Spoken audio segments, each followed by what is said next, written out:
Hello, guys. Hope you're all doing well. Um, has been a little bit, but today we're going to be doing a book review on this book right here. It's called Range by David Epstein. Not the other Epstein, thankfully. So yeah, it's basically about how generalists triumph in a specialized world. So everyone's got their niche, everyone's got their area of expertise, but this book is basically talking about why you should be more of a generalist and dig into different topics. The main thing I gathered from this book is that you can use areas. So let's say you learn about soccer. Something you learned about soccer you can use in golf or painting or something like that. You find areas from one topic and you can apply them to another topic. That's the main thing this book talks about. Um, it doesn't necessarily hate on specialties and niches, but it does emphasize why it's good to have range. For those who just want a quick review, I'll give you right now. It's worth the read. I'd give it a 7.5 out of 10. There are a few boring chapters. It varies by chapter, but most of the chapters are pretty good. So yeah, for those of you who just want the short version, 7.5 out of 10. We've got a bit of time. We've got probably 10 minutes here. So we're going to go through a few of the chapters. I've kind of got a few note tags I've put in. By the way, I read this book a few months ago, so my memory might be slightly off. So let's have a look. I might just go to each topic and just read a page from each. So let's have a read here. I don't want to go into an area with no context. Okay, so it looks like this topic's called The Trouble with Too Much Grit. So it's in the middle of a story here. I remember a lot more leaving during first semester when they realized they could not hang academically. The ones who left earlier were either very homesick or just realized they were not a good fit. Most of the latter seemed to be kids who were pressured into coming to West Point without any real desire themselves. In other words, of the small number of cadets who left during Beast, rather than failing of persistence, some of them were simply responding to match quality information. They weren't a good fit. Similarly, some people who might start memorizing root words for the National Spelling Bee and then realize it is not how they want to spend their learning time. That could be a problem of grit, or it could be a decision made in response to match quality information that could not have been gleaned without giving it a try. Carnegie Mellon economics and statistics professor Robert A. Miller modeled career matching and a discussion to attend a military academy is a major career choice as a multi-armed bandit process. The armed bandit is slang for a slot machine. A multi-armed bandit process refers to a hypothetical scenario. Okay, a lot going on there. Essentially, it was kind of touching on when you quit something, is it because you're not interested in it, or is it because you don't have grit? Well, what else do we have here? Allocate their... Miller showed that the process of the match quality is the same. An individual starts with no knowledge, tests various possible paths in a manner that provides information as quickly as possible, and increasing refines decisions that were where to allocate energy.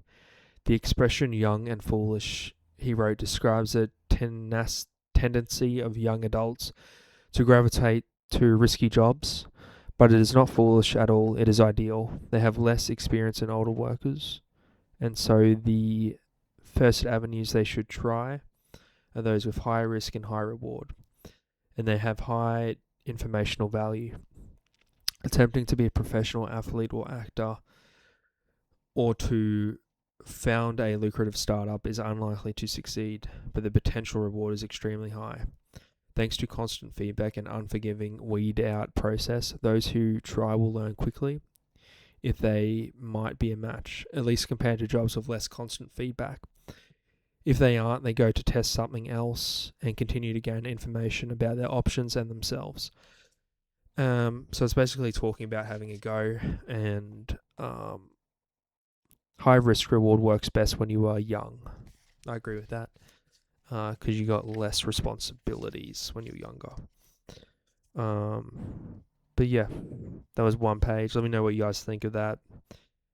It's a good question though. Like, when you quit something, is that because you're not interested in it, or is it because of a grit? I think it depends. I think there's a bit of both out there.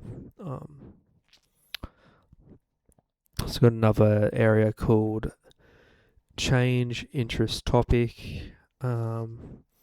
It's important to not quit, but it's also it's important to not quit, but it's also important to switch interests, goals, and ideas to keep things interesting and progress forward. I agree with that.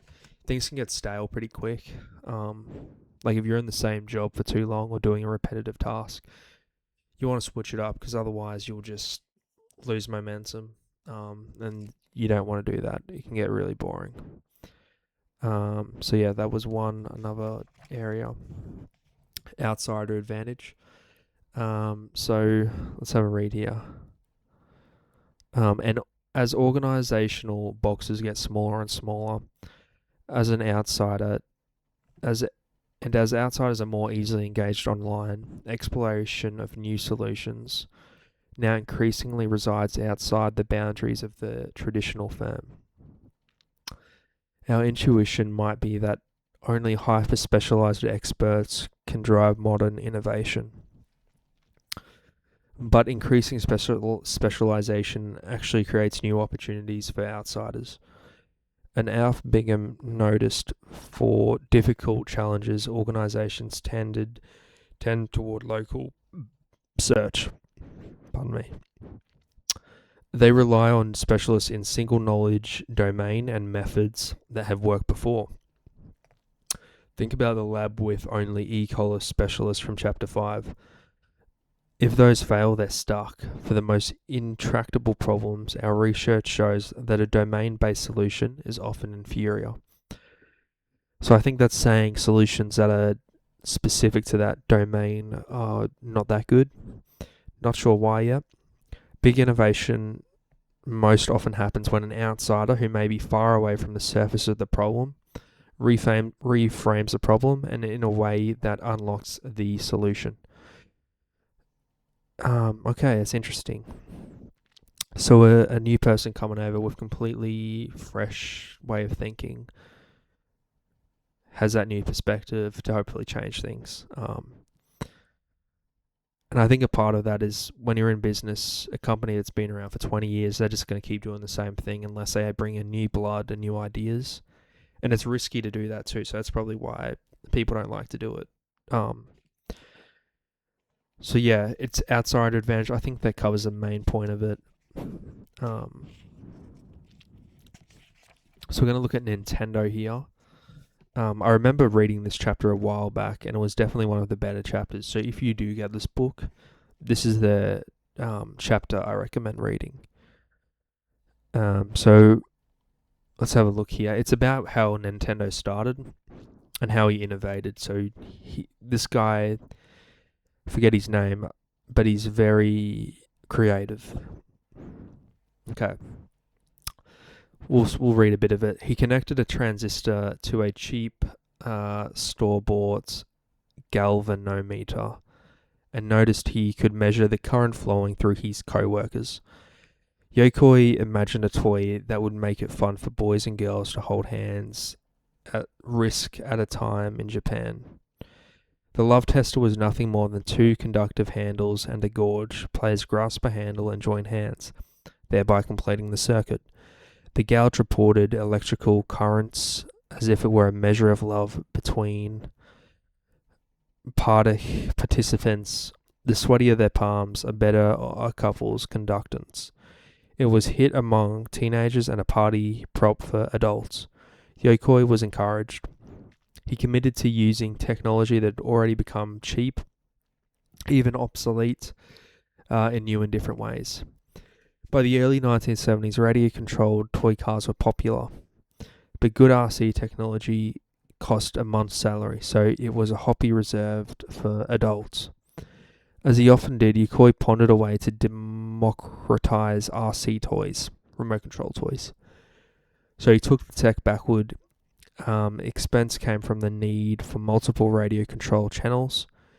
Cars started with 2 channels, one to control the engine output and one the steering wheel. The more functions the toy had, the more channels are required. Yokoi stripped the technology down to the bare minimum, and a single channel RC car that could not only turn. It was less than the tenth of the cost of a typical RC toy, and just fine for counterclockwise races. Even when it did have to navigate obstacles, people learned how to turn their way out of trouble. So it's talking about a minimal viable product there. Wasn't great, but it was fun and affordable.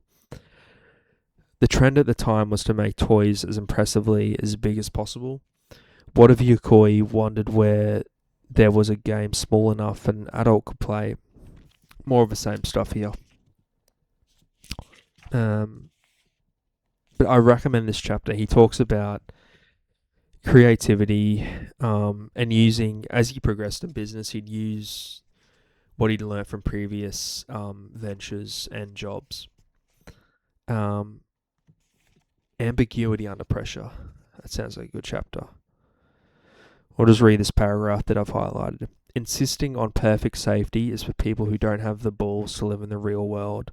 It is no wonder that organisations struggle to cultivate experts who are both proficient with their tools and are prepared to drop them. But there is an organisational strategy that can help. The strategy, strange as it sounds, is to send a mixed message. Congruence is a social science term for cultural fit among an institution's components, values, goals, visions, concepts, and styles. Since the 1980s, congruence has been a pillar of organisational theory. An effective culture is both consistent and strong. When all signals point clearly in the same direction, it promotes self-reinforcing consistency, and people like consistency. Anyway, that's a good chapter. I recommend that chapter too. Learning to drop your familiar tools. It's under. Excuse me. That was just a little bit of an insight to that book. Already been going for 13 minutes, but yeah, I hope you guys enjoyed that. Yeah, thanks guys. 7.5 out of 10 for that one. So yeah, I recommend it. I hope you guys have a good day, and I will see you in the next one.